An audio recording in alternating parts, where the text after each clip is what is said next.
to come out this afternoon. So I'm going to ask Dr. Randy Blazak of the Oregon Coalition Against Hate Crime to begin. Okay, well, thank you. All right, here's my 6 minutes. I'm really happy to be here from Portland. Oregon is a city that knows a little something about white nationalists marching down the streets. It's a regular occurrence in our city. I myself grew up in a Klan town called Stone Mountain, Georgia. Maybe you've heard of it. It's a big rock that sticks out of the ground, thus the name Stone Mountain. And I've been interviewing neo-Nazis and white supremacists for 30 years now. And I could talk about the threat posed.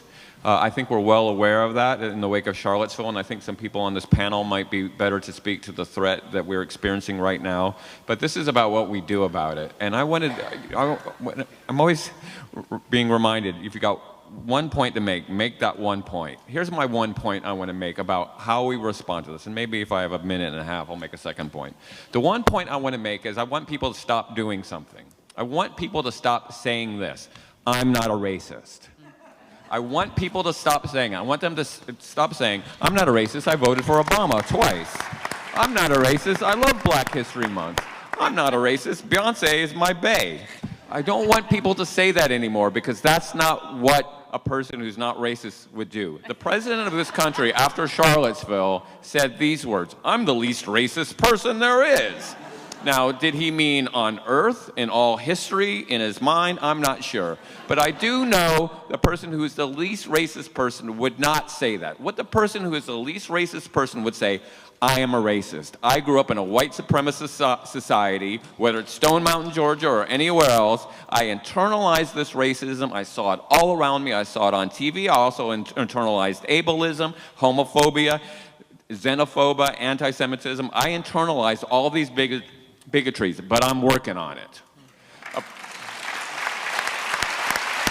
A person who is an alcoholic can go for 30 years without a drink, and they will not say, I am not an alcoholic. A person who is an alcoholic who's been dry for 30 years will say, I'm an alcoholic, and there, but for the grace of God, I make it to the next day. Racism and bigotry work the same way. We internalize it all the time, even in this modern age that we live in. And that, by the way, isn't just for white people. People of color internalize racism as well. And when the people that I study say, well, black people can be racist too, not against white people, they're racist against other black people. Studies show that we have internalized this in terms of the skin shades that we prefer. We like lighter shade people. Just look at who is bringing you the news, the people of color who are bringing you the news on the mainstream media. Shade bias is an extension of white supremacist thinking.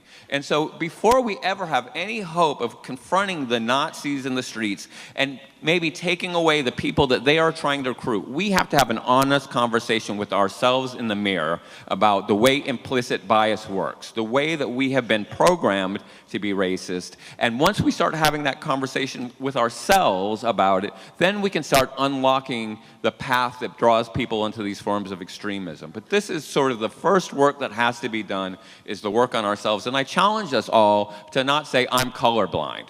That is a form of racism. That is a form of racism because you're using your white privilege to not see color. People of color see color everywhere they go, right? So that is my first challenge to you. The second challenge I would make is that when we want to really respond as a community, we have to work together as a community. We have to build community capacity. We have to link our ideas and our experiences and get out of our comfort zones. And this means white people stop being so fragile when somebody calls you out on your bias. Because it happens to me. I've been doing this work for 30 years. I'm not a racist, and somebody accuses me of a microaggression. I'm like, what? I voted for Obama. These are issues that we have to get over to have these conversations. And I challenge people in the dominant category, white people, people with abilities, people who are heterosexual, to stop and listen to the experiences of other people and be willing to take a back seat and say, what can I do to help? To show up as allies, but to show up not expecting to be able to answer everything, to be able to take that back seat and be able to listen to people and figure out how we work together, how we build a capacity so when the Nazis come to town, they're just singing in the wind. They don't have any truck on anybody because we have the internal resistance to know that they're talking a lot of smack and we're stronger together because we've done the work on ourselves and our communities where those groups have little or no effect on us. And that's my spiel, and I'm sticking to it. Thank you, Randy.